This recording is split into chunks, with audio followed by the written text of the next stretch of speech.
નમસ્તે, હું ઝીલ સોની શ્રી માતૃછાયા કન્યા વિદ્યાલયના 12 સાયન્સમાં અભ્યાસ કરું છું. આજે સ્વયં શિક્ષક દિન નિમિત્તે હું કિંજલબેન મહેતાની જવાબદારીઓનું વહન કરીશ. નમસ્તે, આજે આપણે બાયોલોજીના ચેપ્ટર 5 આનુવંશિકતા અને ભિન્નતાના સિદ્ધાંત વિશે અભ્યાસ કરીશું, જે જીનેટિક્સની શાખા છે. એટલે આપણે સૌપ્રથમ જીનેટિક્સની વ્યાખ્યા લઈએ. આનુવંશિકતા અને ભિન્નતાનું વિજ્ઞાન એટલે જીનેટિક્સ, જ્યાં આનુવંશિકતા અને ભિન્નતા બંને નવા શબ્દો છે. સૌપ્રથમ આનુવંશિકતા વિશે જોઈએ તો પિતૃમાંથી સંતતિમાં લક્ષણોનું વહન પામવું આ આનુવંશિકતા છે. એનસીઆરટીના ઉદાહરણ પ્રમાણે આપણે જોઈએ તો હાથીની સંતાન એ હંમેશા હાથી જ હોય છે, તેમજ આંબાના વૃક્ષમાંથી હંમેશા આંબાનો વૃક્ષ જ ઉગે છે, જે આનુવંશિકતાનું ઉદાહરણ તરીકે લઈ શકીએ. તે ઉપરાંત ભિન્નતા જોઈએ તો ભિન્નતા એ પિતૃ અને સંતતિમાં લક્ષણોનો તફાવત દર્શાવે છે. ઘણીવાર લિંગી પ્રજનનને કારણે પિતૃમાં અમુક લક્ષણો હોય છે જે સંતતિમાં ઉતર. ઐતિહાસિક પાસા વિશે વાત કરીએ તો હજારો વર્ષોથી મનુષ્યો જાણતા હતા કે ભિન્નતાનું મુખ્ય કારણ એ લિંગી પ્રજનન છે. તે માટે તેમને સંકરણ વિકસાવ્યું અને બે સજીવો વચ્ચે સંકરણ કરાવી ઇચ્છિત લક્ષણોવાળી સંતતિ મેળવી. તેનું ઉદાહરણ છે પંજાબી શાહીવાલ ગાય, જે જંગલી ગાયના સંકરણ દ્વારા મેળવાઈ હતી. તે ઉપરાંત આજે ઇન વિટ્રો સંવર્ધન દ્વારા પણ ઇચ્છિત લક્ષણોવાળી સંતતિ મેળવી શકાય. જોઈશું કે રિસર્ચ માટે કયા સજીવોને ઉપયોગમાં લેવા જોઈએ અથવા તો વૈજ્ઞાનિકોએ કયા માપદંડોને અનુસરીને રિસર્ચ કરે છે. તો પહેલો મુદ્દો છે તેમનો જીવનકાળ ટૂંકો હોય. કાચબાનું ઉદાહરણ લઈએ તો તેમનો જીવનકાળ 100 થી 150 વર્ષનું હોય છે. તેનું સમગ્ર જીવનનું રિસર્ચ કરવું અઘરું બને છે. તેના કરતાં ઓછો જીવનકાળ, ટૂંકો જીવનકાળ હોય તો તે સહેલું બને. બીજો પોઈન્ટ છે તેમનો વિકાસ સહેલો છે તેમજ ઓછી સંભાળ હોય. ત્રીજો પોઈન્ટ છે વિરોધાભાસી લક્ષણમાં વચગાળાની સ્થિતિ ગેરહાજર હોય. તે મહત્વનો મુદ્દો છે, વચગાળાની સ્થિતિ ન હોવી. મેન્ડલે જ્યારે વટાણા ઉપર પ્રયોગો કર્યા હતા ત્યારે તેને વચગાળાની સ્થિતિ ન રહે, ગેરહાજર રહે તેવી રીતે પ્રયોગો કર્યા હતા. તેનાથી તે બેનિફિટ મળે છે કે જો ઉદાહરણ તરીકે ઊંચાઈનું લઈએ તો બેનિફિટ એ રહ્યું કે ઊંચાઈમાં વચગાળાની સ્થિતિ નથી તો આપણે સાપેક્ષ ખ્યાલ દર્શાવવાની જરૂર રહેશે નહીં. ચોથું પોઈન્ટ છે સંતતિની સંખ્યા પુષ્કળ હોય. હવે સંતતિની સંખ્યા પુષ્કળ હોય તો શું ફાયદો થાય એના વિશે વિચારીએ. જો સંતતિની સંખ્યા પ્રજનન બાદ વધુ પ્રમાણમાં મળે છે તો રિસર્ચ સમયે કોઈ ભૂલના કારણે જો અમુક સંતતિનો નાશ થાય છે તો તે જ પેઢીની બીજી સંતતિ વિશે આપણે અભ્યાસ કરી શકશું. છઠ્ઠો પોઈન્ટ છે સંકરણ કરાવવું સહેલું બને. સંકરણ કરાવવું સહેલું બને એ પણ મહત્વનો મુદ્દો છે.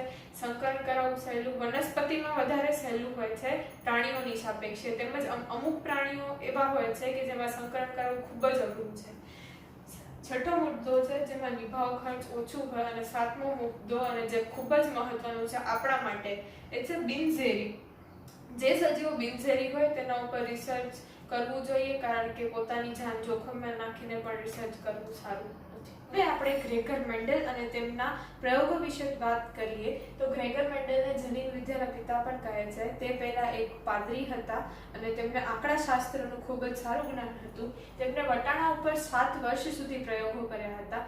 વટાણા વિશે સમજીએ તો વટાણાની 2 જાતો છે, બગીચામાં ઉગતા વટાણા અને જંગલી વટાણા. તેના સાયન્ટિફિક નેમ અનુક્રમે પિસમ સટાઇવમ અને લેથરસ એન્ડરપી છે. વટાણામાં ક્રોમોઝોમ સંખ્યા 14 હોય છે, જે દ્વિકીય વનસ્પતિ છે. હવે આપણે જોઈએ કે તેમણે રિસર્ચ કઈ રીતે કરી તો તેમણે આંકડાકીય પૃથ્થકરણ અને ગાણિતિક તર્કનો ઉપયોગ કર્યો અને જીવવિજ્ઞાનના અમુક એવા પ્રશ્નો જે ખૂબ જ જટિલ હતા તેમનો સમાધાન મેળવ્યો. તેમણે આંકડાકીય વિશ્લેષણ દ્વારા આનુવંશિકતાના નિયમો આપ્યા. મેન્ડલને તેમના જીવનકાળ દરમિયાન તેમની રિસર્ચનો ફાળો મળ્યો ન હતો, પરંતુ તેમના મૃત્યુ બાદ કોરેન્સ, બિસ્માર્ક અને શેરમાર્કે તેમના રિસર્ચ પેપર ફરી પબ્લિશ કર્યા, જેને ફરી ધ્યાનમાં લેવામાં આવ્યા. તેમાં હતું કે મેન્ડલે વટાણાની શુદ્ધ સંવર્ધિત જાતો ઉપર રિસર્ચ કરી હતી. મેન્ડલે આવી શુદ્ધ સંવર્ધિત વટાણાની જાતો વચ્ચે સંકરણના પ્રયોગો કર્યા હતા. હવે આપણે જોઈએ કે શુદ્ધ સંવર્ધિત વંશક્રમ શું છે. ઘણી બધી પેઢી સુધી સતત એકને એક લક્ષણ સંતતિમાં ઉતરે છે તે શુદ્ધ સંવર્ધિત વંશક્રમ. તેને સ્થાયી લક્ષણ પણ કહી શકાય. ઉદાહરણ તરીકે ઊંચાઈનું સ્થાયી લક્ષણનું ઉદાહરણ લઈએ તો ઊંચાઈ માટે તે જોઈએ.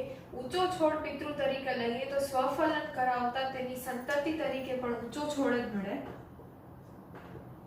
તેમજ તેની પણ સંતતિમાં ઊંચો છોડ જ જોવા મળે. તે સ્થાયી લક્ષણ કહી શકાય. મેન્ડલે આવી 14 શુદ્ધ સંવર્ધિત જાતો વચ્ચે પ્રયોગો કર્યા હતા, તેની પસંદગી કરી હતી, જે આપણા ટેક્સ્ટબુકમાં કોષ્ટક 5.1 માં દર્શાવ્યું છે. મેન્ડલ્સ એક્સપેરિમેન્ટલ ટેકનિક વિશે જોઈએ. મેન્ડલે તેના પ્રયોગને 3 તબક્કામાં પૂર્ણ કર્યો હતો. સૌથી પહેલો તબક્કો હતો શુદ્ધ સંવર્ધિત જાત પસંદ કરવી. બીજો તબક્કો હતો અન્ય લક્ષણવાળી જાત સાથે તેનું સંકરણ કરાવી F1 પેઢી મેળવવી. ત્રીજો તબક્કો હતો તે F1 પેઢીનું સ્વફલન કરાવી F2 અને F3 પેઢી મેળવવી. હવે આ ત્રણેય તબક્કાને આપણે ડિટેલમાં અભ્યાસ કરીશું. પહેલા તબક્કા તરીકે લઈએ તો શુદ્ધ સંવર્ધિત જાત પસંદ કરવી.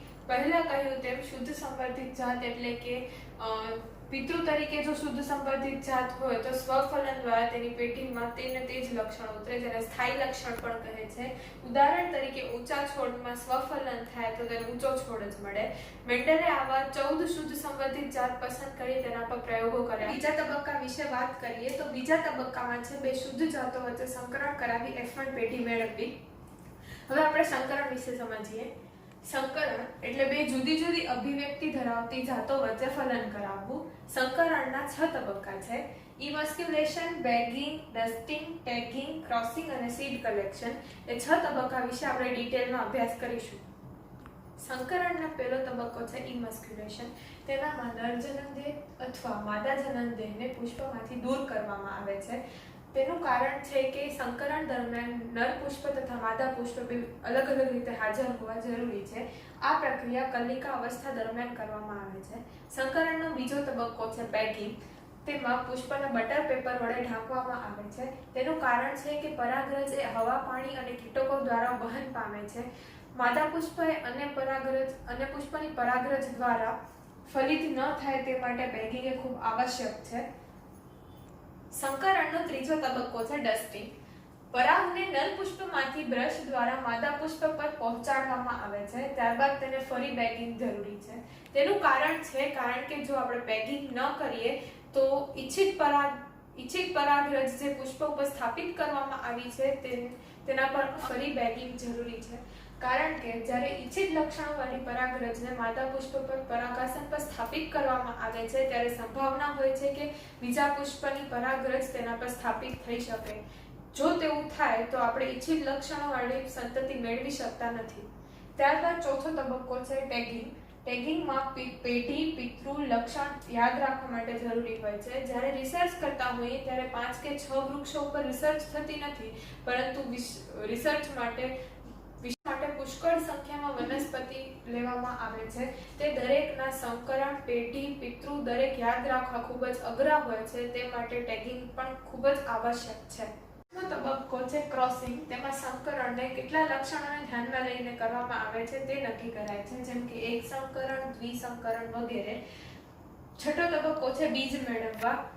સંકરણ બાદ ફલન દ્વારા જે બીજ પ્રાપ્ત થાય છે તે મેળવવાની એક્સપેરિમેન્ટલ ટેકનિકનો આ ત્રીજો તબક્કો છે, જેમાં F1 પેઢીથી મેળવેલ સંતતિમાં સ્વફલન દ્વારા F2 અને F3 પેઢી મેળવવામાં આવે છે. તેમાં અવલોકન કરવામાં આવે છે કે તેમાં કયા લક્ષણો અભિવ્યક્ત થયા છે. મેન્ડલે કરેલા પ્રયોગમાંથી અવલોકન દ્વારા તે જણાવ્યું હતું કે તેમાં પ્રચ્છન્ન લક્ષણો પણ અભિવ્યક્ત થઈ શકે છે. તેમજ આ તબક્કા દરમિયાન બેગિંગ પણ આવશ્યક. કારણની નોંધ તેમના સમગ્ર જીવનકાળ દરમિયાન ન લેવાય તેના અમુક કારણો છે જે અહીં દર્શાવેલા છે. પહેલું છે ટેલિકોમ્યુનિકેશનની વ્યવસ્થા ન હોવાથી તેમની માહિતી દૂર સુધી ન પહોંચી શકી. બીજું છે કારકો જોડીમાં હોય છે તેમજ પ્રભાવી અને પ્રચ્છન્ન લક્ષણો ધરાવે છે. પ્રભાવી લક્ષણ એ સંતતિમાં ઉતરે છે પરંતુ પ્રચ્છન્ન લક્ષણ ઉતરતા નથી તેવું મેન્ડલનું માનવું હતું. પરંતુ વૈજ્ઞાનિકો માનતા હતા કે કોઈ પણ લક્ષણો એ હંમેશા સંતતિમાં ઉતરે જ છે.